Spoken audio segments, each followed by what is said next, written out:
புதிய பூமி நண்பர்கள் அனைவருக்கும் வணக்கம். நான் ராஜ்பாபு. என்னாச்சின்னு தெரியலங்க, எல்லாருமே தானா வாண்டடா பர்பஸா வந்து வாக்குமூலம் கொடுக்குறாங்க. இவங்களுக்கு எப்ப பார்த்தாலும் இந்த பாசிசம் பாசிசம் பாசிசம் அவ்வளவுதான்.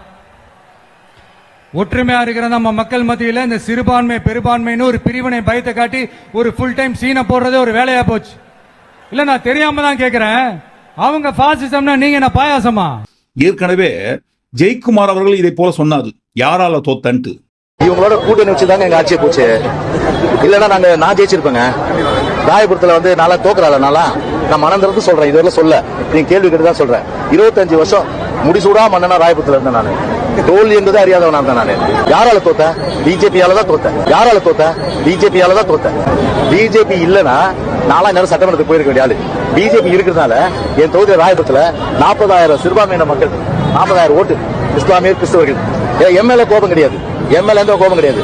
அப்பவே எங்கிட்ட சொன்னாங்க, என்ன சொன்னாங்க, சார் பிஜேபி கழட்டி விட்டு வந்து. நான் சொன்னேன், வேஸ்ட் லக்கேஜ் தான், வேற என்ன பண்றது, சமயம் வரும்போது கழட்டி விட்டு நீங்க கவலைப்படாதீங்க. அதே மாதிரி நேரம் வந்து கழட்டி விட்டாச்சு. தமிழ்நாடு முழுக்க பாத்தீங்கன்னா 2019 சரி 2021 சரி நாங்க தோத்துது பிஜேபியால சொன்னாங்களா? ஆனா பாருங்க, அதை நீங்க சொல்லாதீங்க, நீங்க சொல்லவே சொல்லாதீங்க, நாங்களே உண்மையை சொல்லிடுறோங்க. எங்க கட்சி உங்க கூட வந்து சேர்ந்ததுக்கு அப்புறம் தான் உங்களுக்கு விழ வேண்டிய ஏற்கனவே விழுந்து கொண்டிருந்த சிறுபான்மையினர் ஓட்ட கூட சுத்தமா நீங்க இழந்துட்டீங்கன்ட்டு நாங்களே உண்மையை ஒத்துக்கிறோம்னு சொல்லி வேற யாரும் சொல்லலைங்க, வேற யாருமே சொல்லல. பிஸ்கேஜேபி கட்சியோட எம்எல்ஏ அம்மா தான் சொன்னாங்க. அதிமுக கூட்டணியில் பாஜக வந்ததுக்கு அப்புறம் சிறுபான்மையினருடைய ஓட்டுலாம் ஏடிஎம்கேக்கு கம்மியாயிடுச்சுன்னு சொல்றாங்க. அதெல்லாம் உண்மைதானா?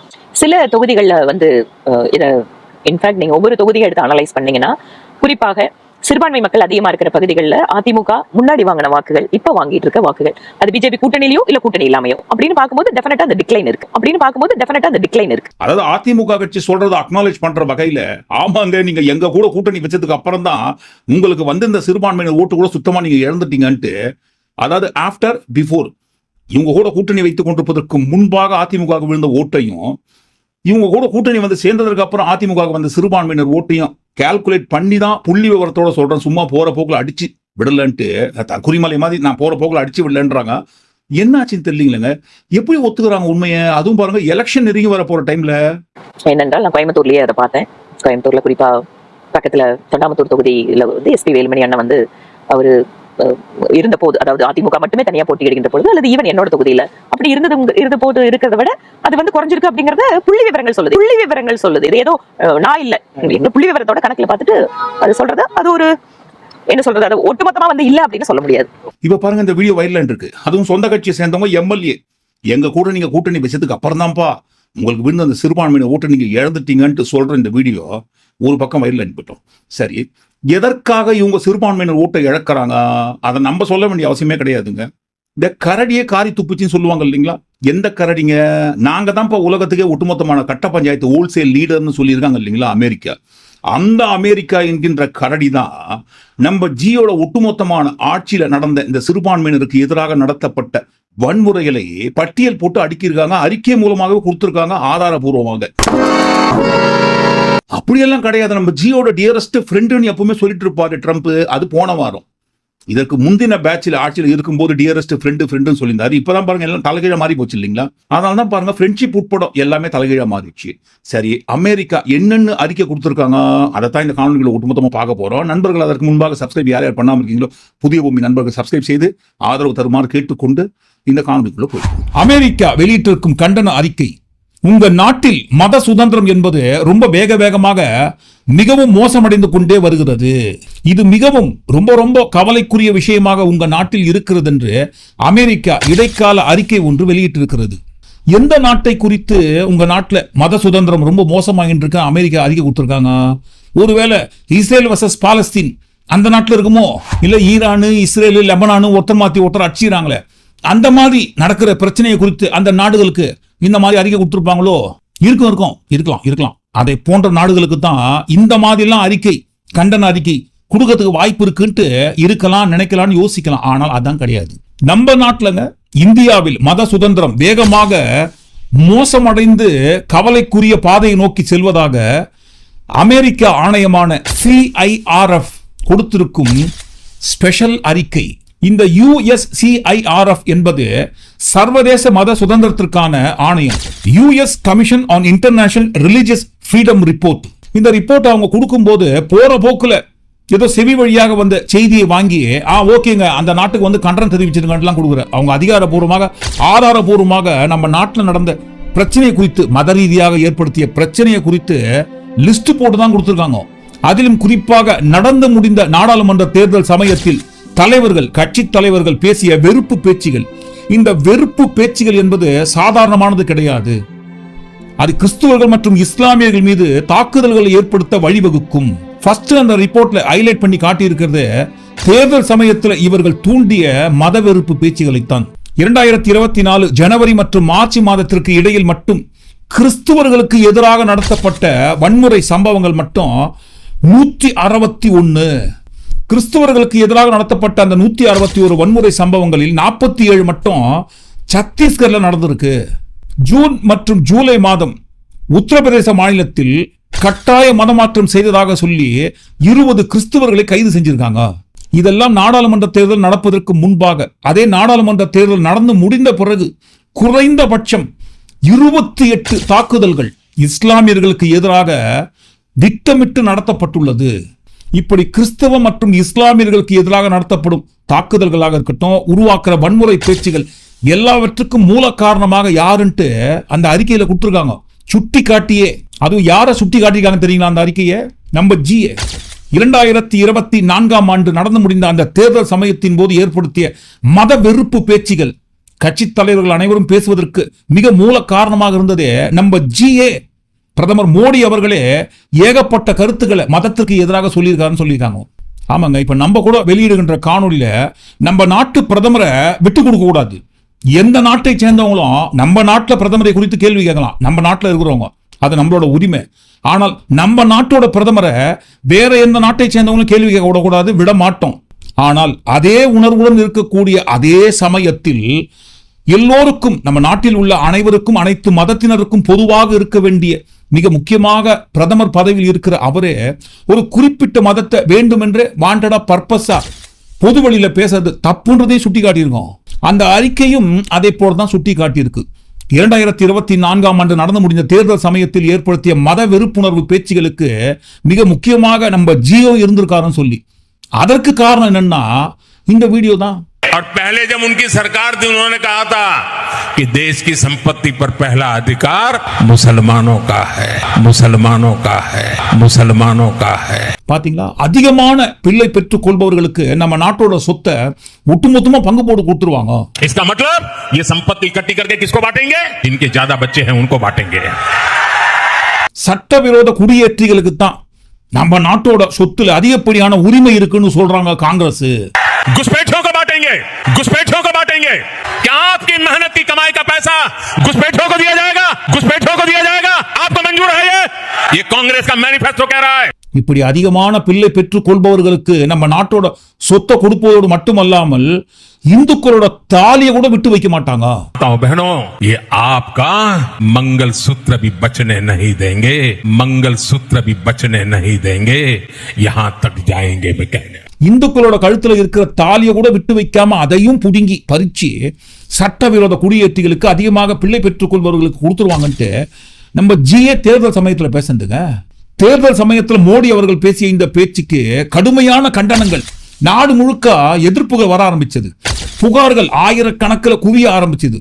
எதையோ பிடிக்க போய் வேற ஏதோ ஆனதுன்னு சொல்லுவாங்க இல்லைங்களா, அந்த மாதிரி நம்ம ஒரு பிளான் பண்ணி இந்த மாதிரி பேச ஆரம்பிச்சோம். ஆனா நம்ம போட்ட பிளானே நமக்கு எதிராக திரும்புதுன்னு சொன்ன உடனேயே அவர் பேசிய அந்த வெறுப்புணர்வு பேச்சு அடங்கிய வீடியோவை டெலீட் பண்ணாரு. ஒரு குறிப்பிட்ட மதத்தின் பெயரை சொல்லியே பேசின அந்த விஷயத்தை, संपत्ति पर पहला अधिकार मुसलमानों का है, मुसलमानों का है, मुसलमानों का है. இல்ல இல்ல இல்ல இல்ல அவர் அதை போல பேசவில்லைன்ட்டு எவ்வளவோ சப்பக்கட்டு கட்டி பார்த்தாங்க. ஆனால் அவர் பேசின அந்த பேச்சு வீடியோல ரெக்கார்ட் ஆயிடுச்சு, வீடியோல வந்துடுச்சு, சமூக வலைதளங்கள் முழுவதும் பரவிச்சு. வேற வழியே இல்லாம புகார்கள் மீது புகார்கள் வந்ததை அடுத்து அந்த வீடியோவை டெலீட் பண்றாரு. இப்போ டெலீட் பண்ணா அவர் பேசின பேச்சு தூண்டிய வெறுப்புணர்வுலாம் இல்லாம போயிடுமா, மறைஞ்சு போயிடுமா? இல்ல அவரோட பேஜ்ல இருந்து டெலீட் பண்ணிட்டா மற்ற சமூக வலைதளங்கள்ல இவர் பதிவிட்ட அந்த வீடியோவை எடுத்து கட்டு பேஸ்ட் காப்பி வழக்கம் போல பண்ணி இவங்க கட்சியை சேர்ந்தவங்களே, ஜி கட்சியை சேர்ந்தவங்களே நாடு முழுக்க பரப்பிந்தாங்க. அதை குறிப்பிட்டு தான் சொல்றது. நம்ம நாட்டோட பிரதமரையே நம்ம எவ்வளவு வேணா எதிர்த்து பேசலாம், கேள்வி கேட்கலாம், விமர்சனம் பண்ணலாம். அது நம்ம நாட்டோட குடிமக்களுக்கு உரிமை, அது நம்ம நாட்டு குடிமக்களுக்கும் பிரதமருக்கும் இருக்கிற பிரச்சனை. ஆனால் அதே சமயத்தில் நம்ம நாட்டோட பிரதமரையே வேற எந்த நாட்டை சேர்ந்தவங்களும் கேள்வி கேட்க விட மாட்டோம்.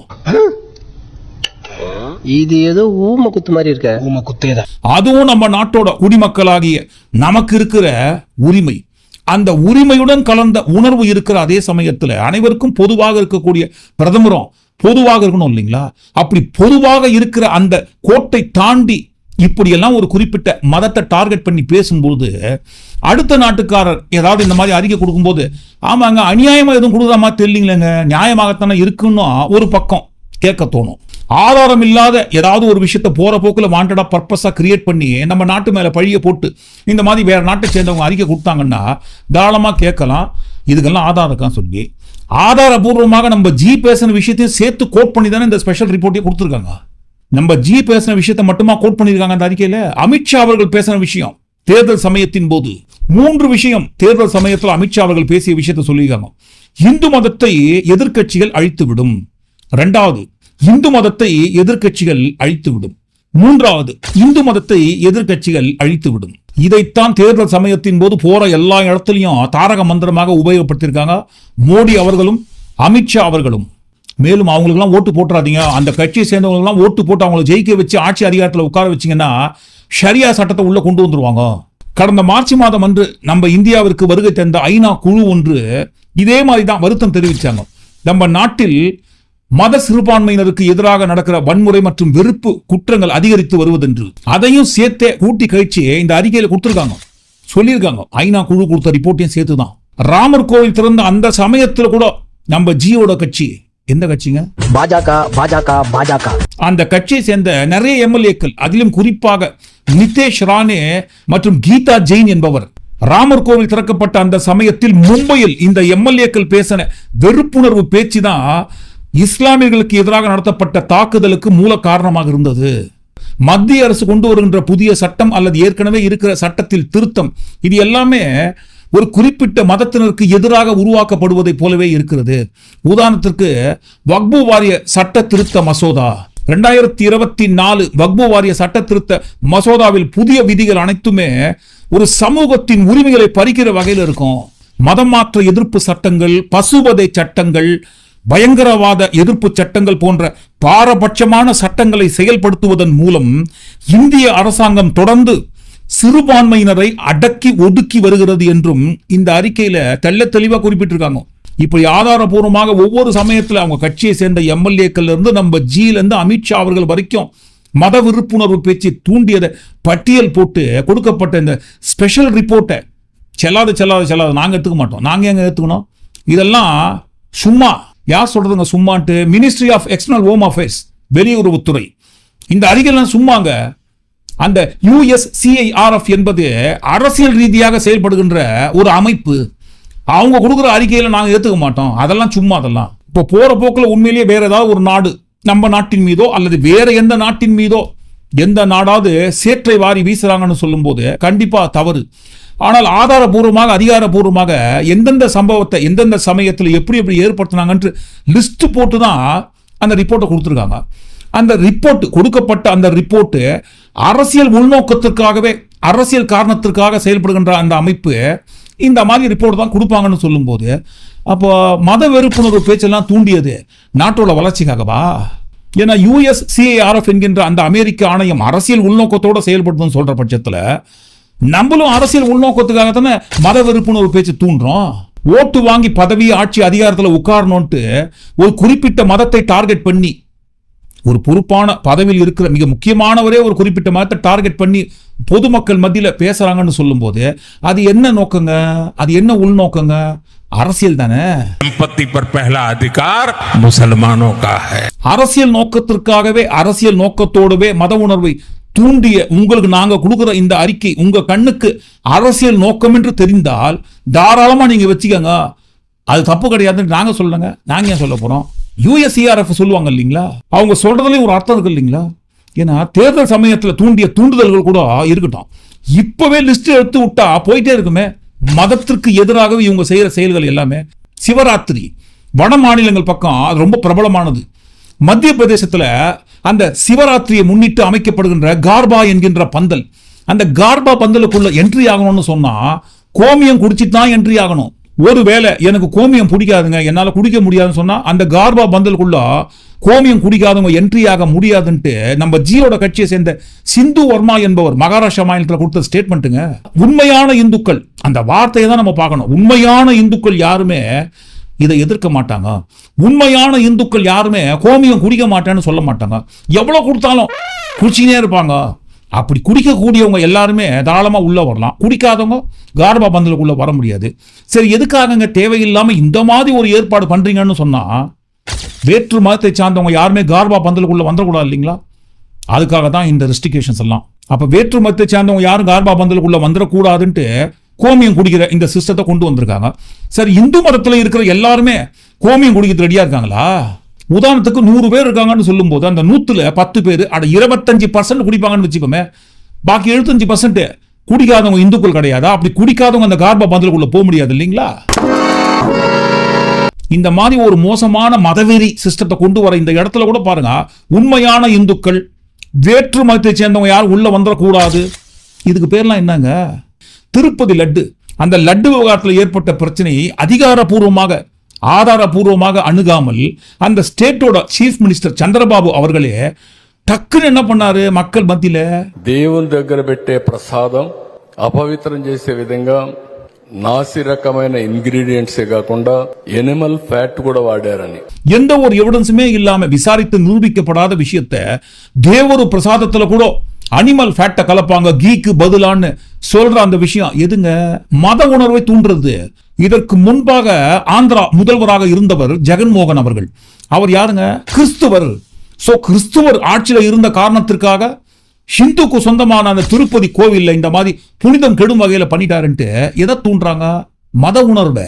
பழனி கோவில் பஞ்சாமிர்தத்துல கலக்கக்கூடாத மாத்திரை எல்லாம் கலக்குறாங்கன்ட்டு தமிழ்நாட்டில் பிரபலமான தமிழ் திரைப்பட இயக்குனர், எதுங்க பிரபலம் இல்லைங்களா? சரி, தமிழ் திரைப்பட இயக்குனர் அதுவும் இல்லையா? சரி, இயக்குனர் என்னங்க எல்லாத்துக்குமே தடுத்தா எப்படிங்க? சரி வேண்டாம் விடுங்க. வெறும் மோகன்ஜி அவர்கள். தமிழ்நாட்டில் இந்த பிரச்சனைகள் இருக்குன்னு சொல்லி சொல்றீங்க. தமிழ்நாட்டில் என்ன மாதிரியான பிரச்சனை இருக்குன்னு சொல்றீங்க? அதுதான் சார் மீடியா சொல்ல, நான் கேள்விப்பட்ட செவிவழி செய்தி சொல்றேன். ஒரு பெரிய நம்ம ரொம்ப பெருசா நினைக்கிற ஒரு கோயிலில் இருக்கிற பஞ்சாமிரத்தில் ஆண்மை குறைவு ஏற்படுத்துகிற மாத்திரைகள் கலந்துதான் நான் செவி வழியாக கேள்விப்பட்டேன். ஆண்மை குறைவு ஏற்படுத்துகிற மாத்திரைகள் கலந்துதான் நான் செவி வழியாக கேள்விப்பட்டேன். இந்துக்கள் மீது தாக்குதல் நடத்த வேண்டும் என்கின்ற நோக்கத்திற்காக இந்த மாதிரி மாத்திரை எல்லாம் கலக்கிறாங்கன்னு சொல்லும் போது, அப்போ இந்துக்களுக்கு சொந்தமான அந்த கோவிலுக்குள்ள வருகின்ற பக்தர்கள் இந்துக்கள் மீது தாக்குதல் நடத்த வேண்டும் என்கின்ற நோக்கத்திற்காக இந்த மாதிரி பண்றாங்கன்னு சொல்லும் போது, அப்ப இந்துக்கள் அழிக்கணும்னு திட்டமிட்டு இந்த மாதிரி சதியெல்லாம் பண்றவங்க யாரா இருக்குங்க? வேற்று மதத்தை சார்ந்தவங்க. தரமில்லாத பஞ்சாமிர்தம் தயாரிக்கப்படும் சொல்லிட்டு தரமில்லாத விஷயம் தான் என்னன்னு கேக்குறது. மக்களுக்கு தெளிவா சொன்னீங்களா இது வரைக்கும்? அதுக்கு முன்னாடி விளக்கம் கொடுத்துறாங்க சார். சொன்னதெல்லாம் ஓகே சார். எனக்கு அங்க வேலை செய்யறவங்க, அங்க சுத்தி இருக்கவங்க சொன்னது கருத்தடை மாத்திரைகள் பயன்படுத்தி இருக்காங்க. யாரோ உள்ள அதுல ஒர்க் பண்றவங்க இந்துக்கள் மேல தாக்குதல் நடத்தணும் அப்படின்னு சொன்னாங்க. உள்ள அதுல ஒர்க் பண்றவங்க இந்துக்கள் மேல தாக்குதல் நடத்தணும் அப்படின்னு சொன்னாங்க. கொஞ்சம் கொஞ்சமா இந்துக்களோட மக்கள் தொகையை அழிக்கிறதுக்காக இந்துக்கள் மீது தாக்குதல் நடத்துவதற்கு வேற்று மதத்தை சார்ந்தவங்க திட்டம் போடுறாங்கன்னு சொல்வதற்கு பேர் நாங்க. திரௌபதி பட இயக்குனர் திரு மோகன்ஜி அவர்கள் கைது செய்தது முறையற்ற கைது. நான் ட்விட்டர்லயே அதான் போட்டிருந்தேன், இது முறையற்ற கைதுன்னு. இவ்வளவு விழிப்புணர்வோடு கல்வி அறிவோடு இருக்கிற தமிழ்நாட்டு பக்கமே இந்த மாதிரி இவங்க தூண்டுறாங்கன்னு சொல்லும் போது, அப்ப வட மாநிலங்கள் பக்கம் இன்னைக்கு நீதிமன்றத்துல தமிழ்நாடு அரசு என்ன சொல்லி இருக்கு? அயோத்தி மாதிரி ஆகக்கூடாதுங்கிறதுக்காக தடை பண்ணானா? அதான் ஆரம்பமே.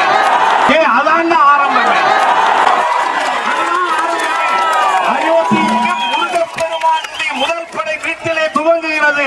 இருக்கின்ற ஹிந்து விரோத தாலிபான் அரசாங்கம் முடிவுக்கு கொண்டு வரப்படும் 26 அதற்கு முகூர்த்தம் குறித்தாகிவிட்டது என்று கூறி எவ்வளவு தூண்டி இருப்பாங்க, எவ்வளவு தூண்டி இருப்பாங்க. அதைத்தான் பட்டியல் போட்டு USCIRF என்கின்ற அந்த அமெரிக்க ஆணையம் அறிக்கையை கொடுத்துட்டாங்க, ஸ்பெஷல் ரிப்போர்ட்னு சொல்லி. அந்த ஸ்பெஷல் ரிப்போர்ட் நாங்க ஏத்துக்க மாட்டோம், ஒத்துக்க மாட்டோம், அரசியல் உள்நோக்கத்துக்காக இந்த அறிக்கை கொடுக்குறாங்கன்னு சொன்னா அவங்க ஆதாரம் இல்லாம கொடுக்கலீங்களே. பட்டியல் போட்டு தானே கொடுத்துருக்காங்க. நம்ம பேசின ஸ்பீச் உட்பட அதையெல்லாம் கடந்து நாங்க ஏத்துக்க மாட்டோம்னு சொன்னா நாங்க பட்டியல் போட்டு கொடுத்துருக்கோங்க. இந்த மாதிரி அநியாய அக்கிரமம் தொடர்ந்து உங்க நாட்டில் நடந்துட்டே இருக்கு, என்னன்னு பாருங்க, மத சுதந்திரம் ரொம்ப மோசமான நிலைமைக்கு போயிட்டு இருக்கு, அதை இப்பவே தடுத்து நிறுத்துங்கன்னு நாங்க கொடுத்துருக்கோங்க அறிக்கை. அது நடக்கலைங்க, பொய்யுங்க, இது ஆதாரம் இல்லாதன்ட்டு நீங்க நிரூபிங்கன்னு USCIRF 60,000 வருஷ கணக்கு ஆதாரத்தை இழுத்துன்னு வந்தா என்ன பண்ணுவீங்க? நீங்க இல்லன்னு சொன்னாக்க 60,000 வருஷம் தசரதன் ஆளலைன்றதுக்கு நீங்க தான் ஆதாரம் தரணும். 60,000 வருஷம் தசரதன் ஆளலைன்றதுக்கு நீங்க தான் ஆதாரம் தரணும். ஏன்னா போற போக்குல 60,000 வருஷம் ஒரு மனுஷன் ஆட்சி பண்ணாரு. 60,000 வருஷம் ஆட்சி பண்ணி முடித்த பிறகு 60,000 வருஷம் வயசை கடந்ததுக்கு அப்புறம் அந்த மனுஷனுக்கு குழந்தை பிறந்ததுன்னு நாங்க சொல்றோம்.